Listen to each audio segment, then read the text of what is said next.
Assalamualaikum warahmatullahi wabarakatuh. Alhamdulillah wassalatu wassalamu ala rasulillahi amma ba'du. Perkenalkan, nama saya Rudi Munte, mahasiswa pendidikan jarak jauh atau disingkat dengan PJJ PAI Pendidikan Agama Islam di IAIN Syekh Nurjati Cirebon. Alhamdulillah sudah di semester 2, yang dalam hal ini membuat video untuk memenuhi tugas UAS atau ujian akhir semester. Melalui video ini akan membahas berkaitan dengan mata kuliah akhlak tasawuf yang dibimbing oleh Bapak Haji Bisri, yang nantinya akan kita simak. Harapannya apa yang disampaikan nanti jika bermanfaat, mudah-mudahan bisa kita ambil manfaatnya. Namun jika terdapat banyak kekurangan atau kekeliruan dalam penyampaiannya nanti, harapannya bisa disampaikan kepada kami secara langsung. Selanjutnya, untuk tema kali ini yang saya ambil adalah akhlak yang muncul dari rukun Islam. Sebagaimana kita ketahui bahwa rukun Islam itu sendiri ada 5 perkara. Yang pertama, mengucap 2 kalimat syahadat. Kedua, mendirikan sholat, membayar zakat, berpuasa di bulan Ramadan, dan berhaji bagi yang mampu. Yang pertama kita bahas terlebih dahulu adalah syahadat sebagai landasan ketauhidan. Makna 2 kalimat syahadat itu sendiri adalah asyhadu an la ilaha illallah wa asyhadu anna muhammadar rasulullah. Aku bersaksi bahwa tiada Tuhan selain Allah dan Muhammad itu adalah utusan Allah. Kalau dikaji lebih dalam lagi, maknanya adalah aku mengakui dengan lisan, mengucapkan dengan lisan, meyakini dalam qalb, dalam hati, dan mengamalkan dengan amal perbuatan bil jawarih bahwasanya tiada Tuhan yang berhak disembah kecuali hanya Allah Subhanahu wa taala.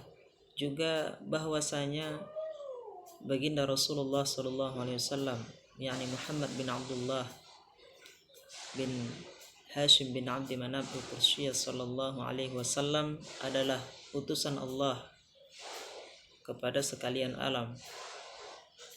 Maka setiap apa yang dibawa oleh beliau mestinya kita patuhi dan kita jalankan, dan apa yang beliau larang kita mestinya harus meninggalkan. Dan itu semua merupakan kewajiban dan perintah dari Allah Subhanahu wa taala. Dan itulah makna yang terkandung dalam 2 kalimat syahadat tersebut. Sementara praktik syahadat dalam aktivitas keseharian kita adalah bahwa jika benar memang kita beriman kepada Allah, maka niscaya kita tidak akan melakukan suatu hal yang dilarang oleh Allah Subhanahu wa taala. Mestinya kita tidak akan mengerjakan apa yang dilarang oleh Allah dan Rasul-Nya. Jika kita memang betul-betul beriman, meyakini dalam hati kita, karena keyakinan dan keimanan itulah yang akan menjaga diri kita dari perbuatan mungkar, dari perbuatan keji, dari perbuatan tercela.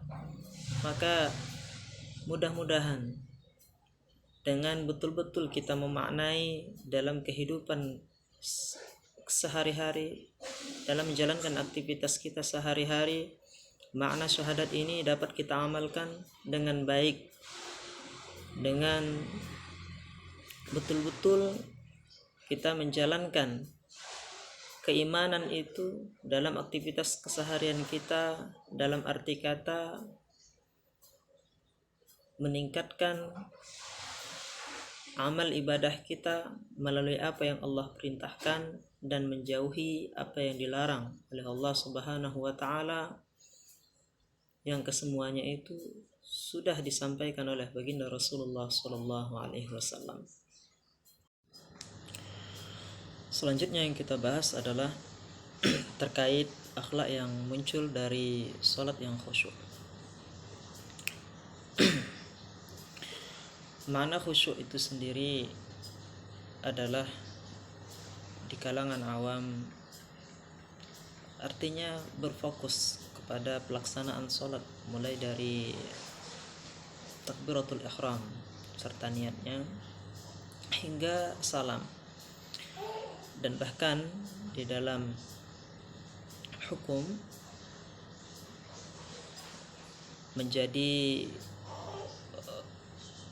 syarat bahwa salat itu mesti ada khusyuk, meskipun hanya di dalam takbiratul ihram dan salamnya saja. Kemudian makna dalam beberapa gerakan salat itu sendiri, di antaranya adalah bertakbir mengagungkan Allah, kemudian berdiri, selanjutnya kita rukuk. Artinya bertahap.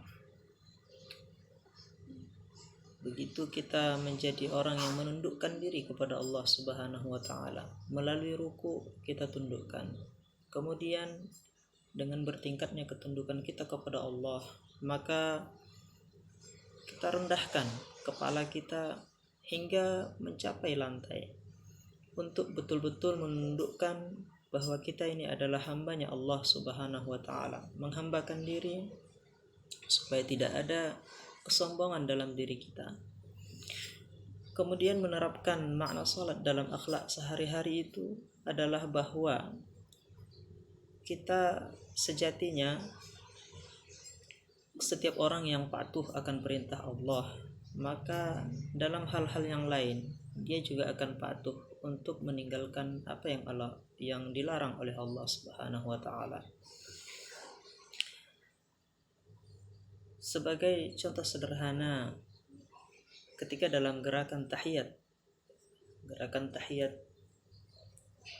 baik itu tahiyat terkhusus tahiyatul akhir, ketika kita menegakkan jari telunjuk kita ketika mengucapkan asyhadu an la ilaha illallah, ketika mengucapkan illallah dan kita tegakkan jari telunjuk kita, bermaksud bahwa jari telunjuk itu yang identik dengan sifat kesombongan. Maka pada saat itu kita berharap bahwa sifat kesombongan itu Allah hilangkan dari dalam diri kita. Maka setiap orang yang melaksanakan sholat dengan kekhusyukan yang dia lakukan, maka mudah-mudahan dengan sholat tersebut Allah akan memudahkan dia untuk menjadi orang yang berakhlakul karimah, menjadi orang yang baik dari perilakunya maupun ucapannya maupun prasangka dalam hatinya. Demikian ketika kita betul-betul melaksanakan sholat dengan baik, sehingga sholat itu akan menjadi doa, akan menjadi pemacu diri kita untuk selalu berbuat baik. Oleh karena itu penting rasanya untuk memperhatikan kegiatan sholat, di mana itu adalah sebuah kewajiban. Meskipun kadang kita merasa berat, mesti harus dipaksakan untuk menjadi kebiasaan dalam diri kita bahwa sholat itu adalah suatu kewajiban yang mesti kita laksanakan, dan terus secara konsisten dalam keadaan dan kondisi apapun, maka sholat itu tetaplah diwajibkan untuk dilaksanakan.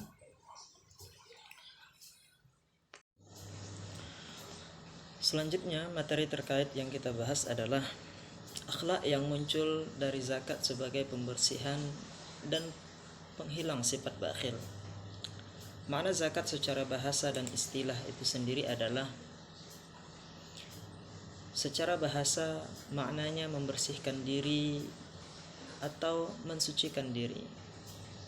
Sedangkan pengertian zakat menurut istilah adalah ukuran harta tertentu yang wajib dikeluarkan kepada orang yang membutuhkan atau yang berhak menerima dengan beberapa syarat sesuai dengan syariat Islam.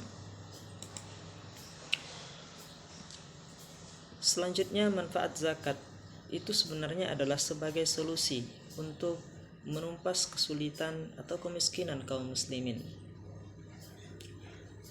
Mestinya jika semua kaum muslimin bertakwa kepada Allah, kemudian hal yang sederhana bisa kita lihat adalah dengan takwa tersebut mestinya semua kaum muslimin akan menunaikan zakat. Pastinya jika semua kaum muslimin menunaikan zakatnya dengan baik, maka kita tidak akan menemukan satu orang muslim pun yang hidup dalam kesulitan, satu orang muslim pun yang hidup dalam kemiskinan. Namun sayangnya praktek itu masih banyak yang dilalaikan oleh kaum muslimin sebagiannya. Mudah-mudahan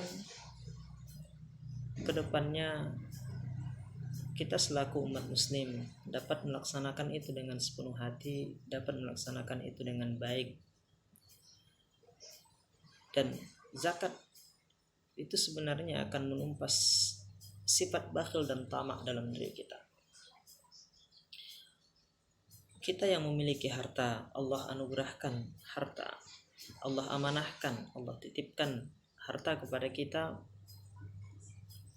Ketika kita mengeluarkan zakat tersebut dengan bahasa membersihkan diri, akan tetapi sebenarnya itu melatih dalam diri kita untuk tidak memiliki sifat bakhil.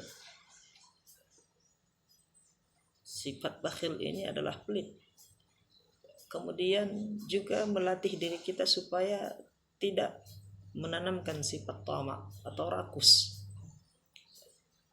Namun kita melatih diri kita bahwa setiap apa yang kita miliki ada hak orang lain di dalamnya. Ada orang lain yang berhak untuk merasakan apa yang kita miliki. Sehingga terlatihlah diri kita menjadi perilaku yang baik. Terlatihlah diri kita menjadi pribadi yang berakhlakul karimah, berakhlak yang baik, berbudi pekerti. Selanjutnya yang kita bahas adalah terkait masalah puasa, yakni puasa dalam menjaga dan menahan diri dari segala keburukan nafsu. Makna puasa itu sendiri secara bahasa, yakni bahasa Arab, artinya saum atau siam, yang berarti menahan diri atau mengekang. Adapun menurut istilahnya adalah beribadah kepada Allah dengan menahan diri dari makan, minum, dan hal-hal yang membatalkan puasa lainnya, mulai dari terbitnya fajar hingga terbenamnya matahari.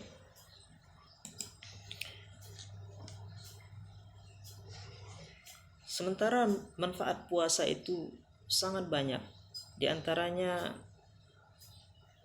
untuk kesehatan lahiriah kita, kesehatan fisik. Jika puasa tersebut kita lakukan dengan baik, maka organ dalam kita beristirahat untuk tidak full bekerja menggiling makanan yang semestinya dilakukan.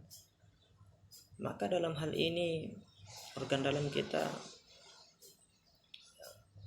melakukan istirahat yang baik sehingga berdampak pada kesehatan fisik kita, jasmani kita, kemudian juga berdampak baik kepada kesehatan batiniah kita, di mana manfaat puasa itu adalah untuk mendidik nafsu, mengendalikan nafsu yang buruk, sehingga nilai puasa itu sendiri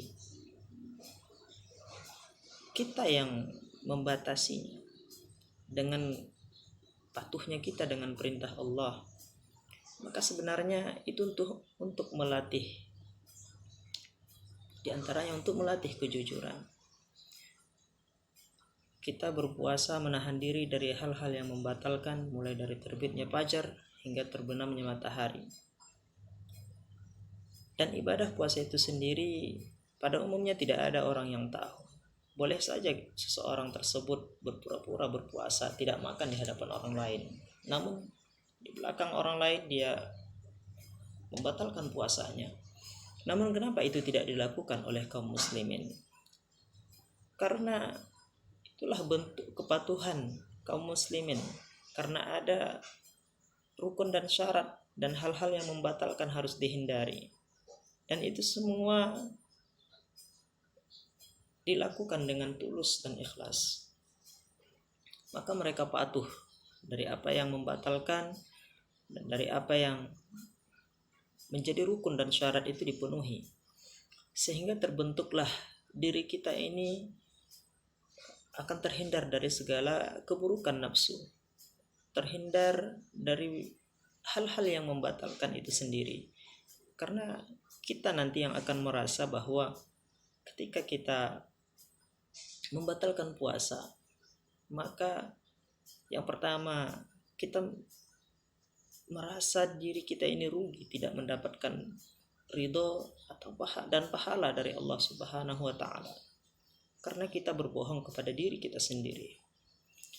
Sehingga terbentuklah diri kita ini menjadi pribadi yang jujur, pribadi yang dapat melatih diri untuk menahan hawa nafsu dan merasakan apa yang dirasakan oleh sebagian orang yang kurang beruntung, di mana mereka terkadang makan hanya sekali, bahkan hanya sekali dalam beberapa hari. Dan itu bisa menjadi cemeti untuk diri kita, supaya kita juga bisa lebih memperhatikan lingkungan sekitar kita, apakah mereka dalam kesulitan atau kesusahan. Maka dengan itu mudah-mudahan diri kita bisa terbentuk menjadi pribadi yang baik untuk selalu dapat menolong sesama. Selanjutnya yang terakhir yang kita bahas adalah terkait akhlak yang muncul dari ibadah haji, dengan segala larangan-larangan dalam haji sebagai penanaman akhlak. Makna ibadah haji itu sendiri adalah al-hajj menurut bahasa yang berarti menyengaja.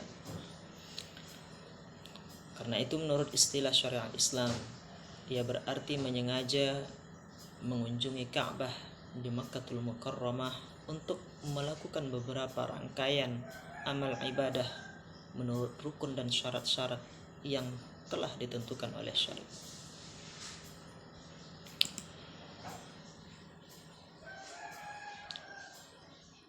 Dan banyak sekali yang bisa kita ambil hikmah dari aturan-aturan dalam pelaksanaan ibadah haji itu sendiri, yaitu kita mesti harus datang ke sana, mesti harus mengunjungi kota Mekah untuk melaksanakan ibadah haji tersebut. Yang pertama, karena itu adalah kiblatnya kaum muslimin,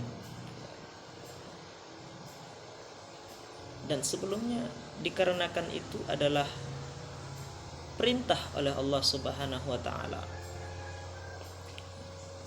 Maka setiap yang kita laksanakan dalam ibadah haji itu sendiri, mulai berniat, kemudian rangkaian-rangkaian sa'i, kemudian wukuf di Arafah. Misalkan kita merasa bahwa dikumpulkan manusia seolah-olah itu mini padang mahsyar di dunia. Kita melihat lautan manusia berkumpul dengan warna seragam yang sama. Tidak ada di situ yang bisa dilihat statusnya si kaya atau si miskin. Maka semuanya sama. kemudian beberapa rangkaian ibadah lainnya disudahi dengan tawaf di Baitullah, mengelilingi Ka'bah, dan kesemuanya itu adalah menguji kesabaran diri kita, menguji keimanan kita. Apakah kita beriman kepada Allah dengan baik, sehingga dalam melaksanakan itu kita penuh dengan kekhusyukan dan kesabaran, dan pengharapan kita hanya ridhonya dari Allah Subhanahu wa taala, sehingga dapat kita menanamkan akhlak dalam pelaksanaan ibadah haji tersebut, sehingga sepulangnya dari tanah haji mestinya seseorang itu tidak lagi menyepelekan tingkah laku dan amal perbuatannya, baik di dalam keadaan ia sendiri ataupun di tengah-tengah masyarakat atau di hadapan orang lain, sehingga terbentuklah pribadi yang baik. Karena orang tersebut setelah melaksanakan ibadah haji dengan melakukan berbagai macam larangan-larangan yang ada, di mana larangan ketika ibadah haji itu sangat banyak sekali, maka dengan larangan-larangan tersebut kita bisa menjadikan diri kita adalah orang yang pandai meninggalkan larangan, bukan hanya ketika berhaji saja, namun setelahnya dalam kehidupan kita di lingkungan masyarakat, sepulangnya dari tanah suci. Kiranya tidak ada lagi sifat kesombongan dalam diri kita, tidak ada lagi sifat kikir, sifat tamak, sifat-sifat yang buruk lainnya, sehingga tutur bahasa kita menjadi tutur bahasa yang baik, perilaku kita menjadi perilaku yang baik. Dan kesimpulannya pada kali ini adalah bahwa mulai dari pengucapan 2 kalimat syahadat, di mana 2 kalimat syahadat itu sebagian ulama mengatakan wajib diucapkan sekali dalam seumur hidup bagi seorang muslim, namun ada yang mengatakan bahwa tidak wajib, namun hanya diwajibkan mengucapkan 2 kalimat syahadat dalam setiap pelaksanaan sholat saja. Meskipun begitu, penerapan 2 kalimat syahadat, kemudian penerapan pelaksanaan kepatuhan kita dalam melaksanakan sholat, kemudian kepatuhan kita dalam menunaikan zakat, kemudian kepatuhan kita dalam melaksanakan ibadah puasa di bulan Ramadan dengan melatih kejujuran kita, kemudian menanamkan akhlak yang dapat dimunculkan dalam pelaksanaan ibadah haji dengan segala larangan-larangannya, sehingga terbentuklah pribadi kita menjadi pribadi yang baik, pribadi yang luhur, pribadi yang santun, dengan tutur bahasa yang baik, dengan perilaku yang baik. Maka kesemuanya ketika seorang muslim berhasil menerapkan makna rukun Islam ini, perkara yang diagungkan dalam Islam yang 5 ini, maka mestinya seorang muslim tersebut akan dijauhkan oleh Allah Subhanahu wa taala dari perbuatan-perbuatan yang buruk, akan dijauhkan oleh Allah Subhanahu wa taala dari perilaku-perilaku tercela. Maka mudah-mudahan Allah akan menjadikan kita manusia-manusia yang baik tutur bahasa, baik perilaku, baik keimanannya, dan terus meningkat, terutama ketakwaan kita kepada Allah Subhanahu wa taala. Maka penutup pada kesempatan kita kali ini adalah bahwa dengan mengharap hanya kepada Allah, la haula wala quwata illa billah, tiada daya dan upaya kita hanya mengharap pertolongan dari Allah. La haula an ma'siyatillah illa bi'asmatillah, kita tidak ada daya dan upaya untuk terhindar dari berbuat maksiat kecuali Allah yang menjaga kita untuk tidak bermaksiat. Wala haula wala quwata an ta'atillah illa bi'aunillah. Tidak ada kekuatan kita untuk dapat melaksanakan ketaatan kepada Allah kecuali hanya dari pertolongan Allah Subhanahu wa taala. Mudah-mudahan di akhir video yang singkat ini kita dapat menjalankan kehidupan seharian, aktivitas kita, mematuhi perintah yang Allah perintahkan dan menjauhi apa yang dilarang oleh Allah dan Rasulullah SAW, sehingga jadilah kita muslim yang baik, menjalankan syariat yang baik. Demikian, mudah-mudahan dapat bermanfaat. Kiranya ada yang keliru dalam penyampaian, mohon kiranya dimaafkan, dan jika perlu ada yang diperbaiki atau yang ada untuk dibenarkan atau untuk dikoreksi, boleh disampaikan kepada kami. Dan pada akhirnya saya bermohon kepada Allah Subhanahu wa taala kebaikan atas diri saya, juga kebaikan atas penonton sekalian, terkhusus kepada Pak dosen. Mudah-mudahan Allah selalu menjadikan kita manusia yang istiqamah dalam kebaikan. Demikian, barakallahu fikum. Wassalamualaikum warahmatullahi wabarakatuh.